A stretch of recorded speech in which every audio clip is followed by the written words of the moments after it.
to accomplish my goals and my dreams. Learn more at cancercenter.com/Philadelphia. Appointments available now. Good morning, America.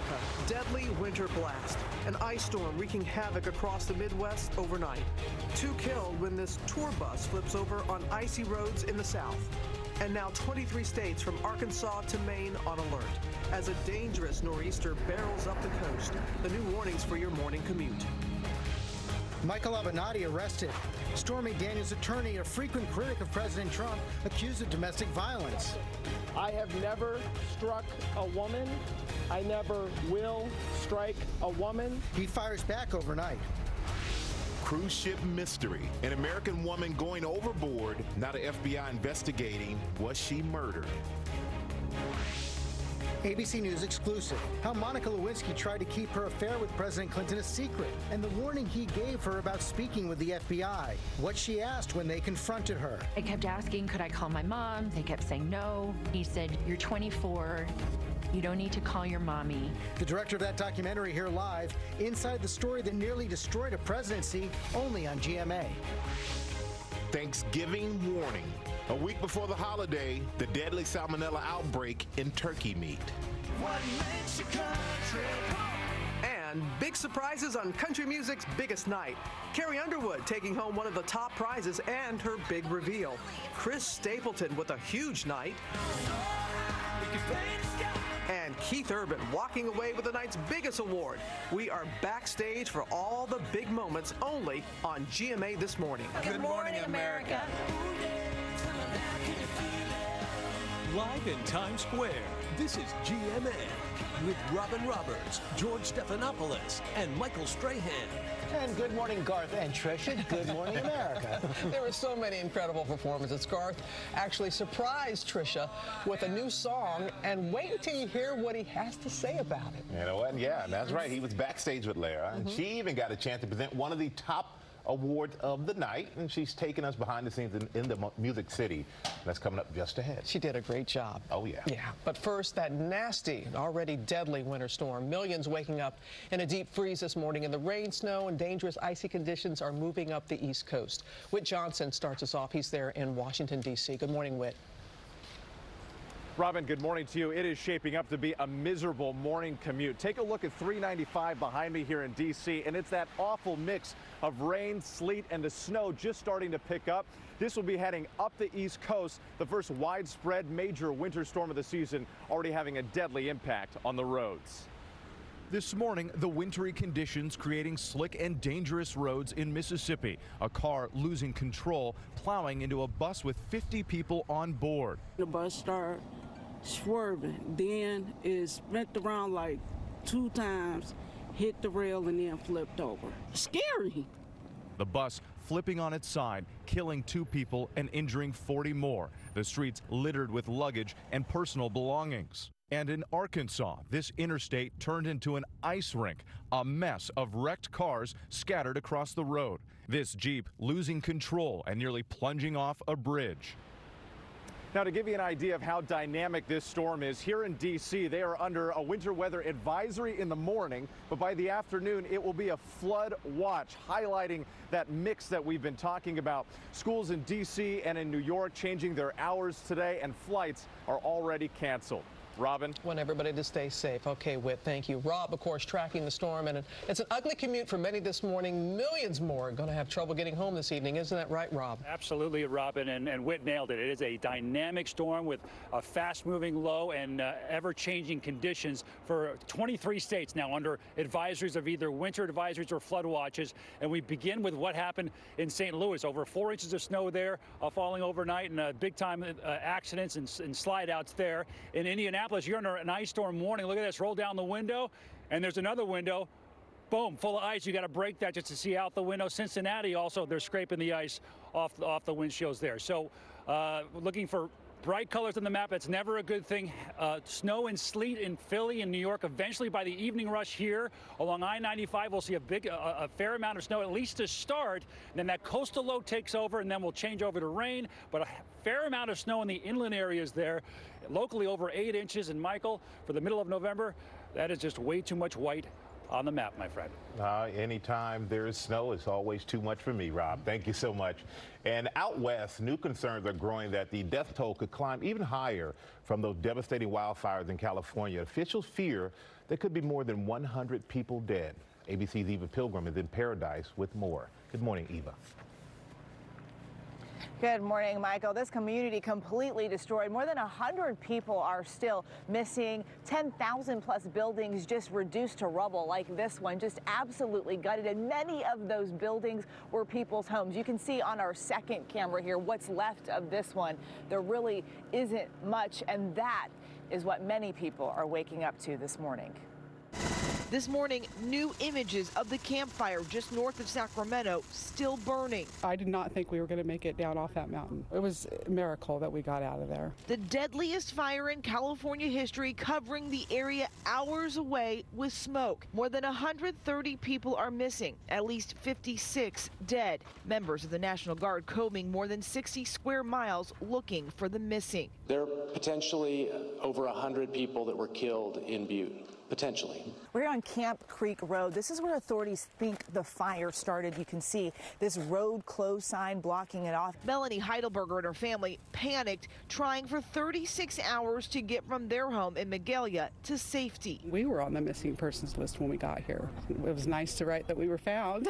Thankful for her new temporary home. We all got out. In Southern California, those evacuated because of the Woolsey fire now able to return. Donations to help those who've lost their homes brought in by boat. And the people here in this Paradise area, they still have no timeline on when they're going to get a first glimpse of what's left behind. So many of them telling us, even though they know they lost everything, they just want to see it for themselves and to start that rebuilding process. George. Can understand that. Okay, Eva, thanks very much. We're going to move on now to that new legal battle for Stormy Daniels' attorney, Michael Avenatti. He was arrested by the LAPD Wednesday, accused of domestic violence. Of course, Avenatti has been one of President Trump's most high-profile critics. Paula Ferris here with the details. Paula, he is not taking this lightly. No, he's not. Good morning, George. According to the booking documents, there were injuries involved. The case will now be presented to the LA District Attorney, and this morning, Avenatti is out to clear his name. Overnight, Michael Avenatti firing back after being arrested Wednesday afternoon on felony domestic violence charges. I have never struck a woman. I never will strike a woman. The LAPD confirming his arrest, tweeting, "This is an ongoing investigation, and we will provide more details as they become available." Avenatti was released on $50,000 bond Wednesday night. The alleged victim is unidentified, but police say the alleged incident occurred on Tuesday. Avenatti then arrested on Wednesday.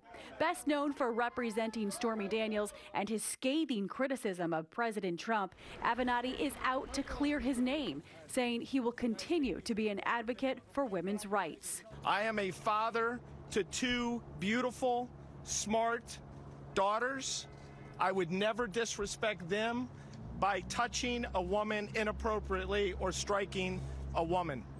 I am looking forward to a full investigation, at which point I am confident that I will be fully exonerated. Avenatti's first wife and mother of his two daughters releasing this statement overnight. "I've known Michael for the last 26 years. We met when he was 21 years old, and we were married for 13 years. He has never been abusive to me or anyone else. He is a very good man." Now, Avenatti has openly talked about a 2020 presidential run. He was planning on appearing at events with the Vermont Democratic Party this coming weekend. Those have now been canceled. But Avenatti says this won't intimidate. It won't stop him. He is due in court December 5th. Okay, thank you, Paul. We're going to move on now to breaking news in the murder of Washington Post writer Jamal Khashoggi. Saudi Arabia's top prosecutors announced indictments of 11 individuals. 5 could now face the death penalty. Our chief White House correspondent John Carl tracking the story. And John, Turkey has said that Saudi rulers ordered the killing, but this action pins the blame on much lower-ranking individuals. These are relatively low-level officials, George. The top among them is the deputy head of Saudi intelligence. All told, as you mentioned, it's 11 indictments. 5 of those face the death penalty. The announcement comes 6 weeks after Khashoggi was killed inside the Saudi consulate in Istanbul. The Saudi story has, of course, been all over the place on this. At first, they claimed that Khashoggi left the consulate alive. And it is hard to imagine, George, that an operation of this kind coming from Saudi Arabia could have taken place without the knowledge or approval of the Saudi Crown Prince, but his name is mentioned nowhere in this indictment. Such a tightly controlled kingdom. Meanwhile, on another front, John, in the White House, that top national security official who had drawn fire from the First Lady now leaving the White House.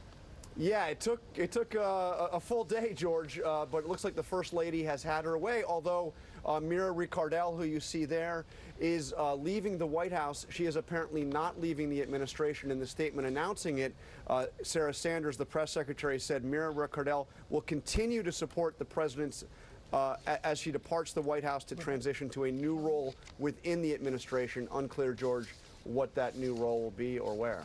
Okay, John, get inside. We see that snow coming down behind you. Thank you. Michael? All right, thank you, George. Now to that frightening shootout in Arkansas. It was all caught on dash cam video. A police officer pulling over a driver when suddenly the driver gets out of the car and opens fire. ABC's Steve Osensami joins us now. Good morning, Steve. Good morning to you, Michael. This was Northwest Arkansas on Sunday, and this morning police say that this accused gunman was determined to cause serious injury.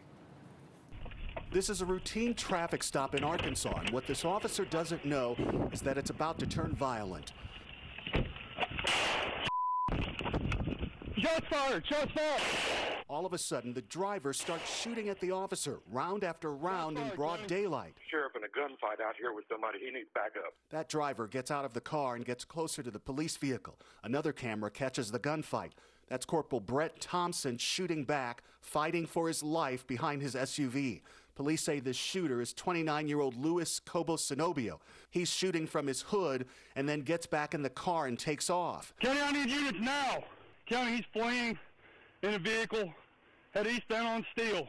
But then a short bit down the road, the alleged shooter's vehicle stops and someone else gets out. I got a white female just got out. Police say that woman is his girlfriend. Why'd he pull a gun on me?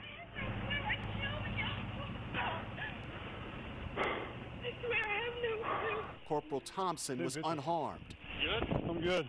But his vehicle and windshield, specifically the driver's side, are filled with bullet holes. This suspect appeared in court. He's being charged with attempted murder. He has not yet entered a plea. He was shot in the shoulder, but it's a non-life-threatening injury, we're told, Robin. He was treated at the hospital and released. The officer was unhurt. Robin? Good to know that. All right, Steve, thank you. Now to a bombshell New York Times report about Facebook and the lengths it went to battle critics while the company was under fire over data misuse and Russian election meddling. Our chief business correspondent, Rebecca Jarvis, is here with more on all that. Good morning, Rebecca. Good morning, Robin. And that's right. Some of the biggest jaw droppers in the New York Times report that when Facebook faced increased scrutiny over Russian election manipulation and privacy concerns, the company took multiple steps to diminish or distort its responsibility. This included hiring a Republican opposition research firm to discredit critics and spread negative stories about competitors like Apple and Google. They've now cut ties with that firm, according to the New York Times. And in order to shut down critiques of the company, Facebook also allegedly lobbied and gained support of politicians on both sides of the aisle, including Democratic Senator Chuck Schumer. Facebook says this has been a tough time at Facebook, and our entire management team has been focused on tackling the issues we face. CEO Mark Zuckerberg and COO Sheryl Sandberg certainly under a lot of pressure here from both investors and the public. Neither is likely to step down, but the company will almost certainly attract more regulatory scrutiny. And Robin, it can't be good for employee morale either. It cannot. It's certainly a challenging time. All right, Rebecca, thank you. Okay, Rob, we're going to turn now to a warning for Thanksgiving about a deadly salmonella outbreak in turkeys. ABC's Lindsay Davis here with the latest. And Lindsay, we still don't know which brands are contaminated. We don't know, and really the timing couldn't be worse. The warning comes as millions of Americans across the country prepare for Thanksgiving. And Consumer Reports says this is putting anyone planning to eat turkey at risk. There is an outbreak of a drug-resistant strain of salmonella that is linked to raw turkey products. Since the outbreak began last year, this strain has been associated with the illnesses of 164 people in 35 states, including one death in California. Now Consumer Reports is calling on the USDA to name the brands involved in the outbreak, George. So what is the USDA saying? The USDA is saying, look, we don't know. And they released a statement to ABC News saying they have not identified a source or supplier of the product or products that are making consumers ill. If we had specific products that we could alert consumers with a public health alert, we would issue one. We will be watching for it. Okay, Lindsay, thanks very much. All right, sure changes some turkey plans. Thanksgiving, right. All right, Thanksgiving big time. All right, thank you. And now to country music's big night. The CMA Award delivering big performances from the top stars and some surprises, including a baby gender announcement. Well, Lara was there for it all. And Lara, you had a chance to do a big job. You got to present on stage. I did, Michael. What an honor it was for me to present the award for Male Vocalist of the Year. And speaking of vocals, the CMAs this year packed with performances that were big, they were bright, and the star power even brighter. On country music's biggest night, Luke Bryan got the crowd going with the opening number. The song, What Makes You Country? Accompanied by some special friends like Luke Combs, who took home New Artist of the Year.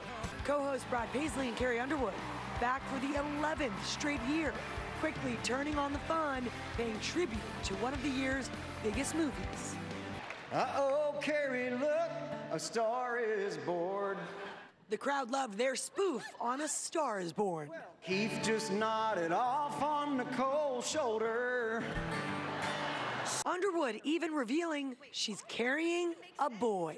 Waylon or Willie? No. Come on, come on. We all want to know. Just tell us. I want to know. No. Tell me. Oh my gosh, Willie! It's a Willie. We won't always see eye to eye. The most nominated artist of the night, Chris Stapleton, cleaned up, winning Single of the Year, Song of the Year, and Male Vocalist of the Year. I want to thank my kids who put up with me not getting to be as good of a dad as I would always like to be. You share me with all these people, and I appreciate it. But when it came time for Album of the Year, It'll be all right. Casey Musgraves shut out the male-dominated field. And country music is full of, historically, great women. Garth Brooks, who early in the night called for a moment of silence for the borderline shooting victims, performed Stronger Than Me, a tribute to his wife, Trisha Yearwood, which left her in tears. And Nicole Kidman also visibly emotional after her husband Keith Urban brought home Entertainer of the Year. Everybody who voted for this, thank you so much. I just feel very, very blessed, very grateful that I get to do what I do. And God bless country music. God bless you all. Thank you. So the theme of family, omnipresent at the show, whether it was the feeling of love for fellow country artists who have become family or the real deal, like with Casey Musgraves. She even brought her Nana along as her date, her grandmother insisting on driving all the way from Texas to be there to watch her little girl. And later, she told me it was well worth it to watch Casey beat all those boys for Album of the Year. Guys, back to you from Nashville. I can just hear her grandma saying that. You were fantastic last night, and we're going to hear more from you coming up. Thank you, Lara. But let's go back now to Rob with more on the first widespread winter storm hitting the East Coast. Rob? And now in the middle of November, here is a snow globe for you. Check out this live picture of the Capitol.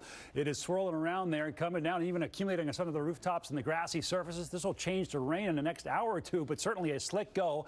Not as slick as just outside of Louisville and Lexington, where we had ice accumulating, ice storm warnings now, and schools are delayed or closed, and this across the Appalachians will continue. All right, so your local weather forecast is 30 seconds away, but time now for your Snowy City, sponsored by Burlington. When you donate a coat at Burlington, it's just like giving someone a coat. It's a nice one. You get 10% off your entire purchase, and someone gets a coat. Thank you. Join Burlington's commitment to giving back. You'll feel warm inside, and so will they. She looks beautiful. Time to donate. It's getting cold outside, so donate a coat. Stay warm. They all did it, and so many people just like you. And together, we donated over 2 million coats. But we can't stop now. Go to any Burlington store to donate a coat and share the warmth this winter.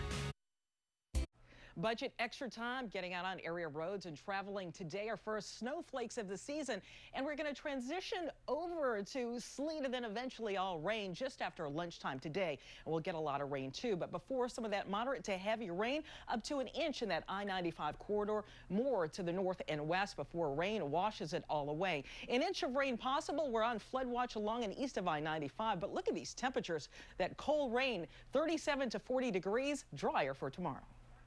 Coming up, cruise ship mystery, an American woman falling to her death on a Caribbean vacation. Was it murder? My favorite holiday meal is roasted lamb, the matzo ball soup. Don't plan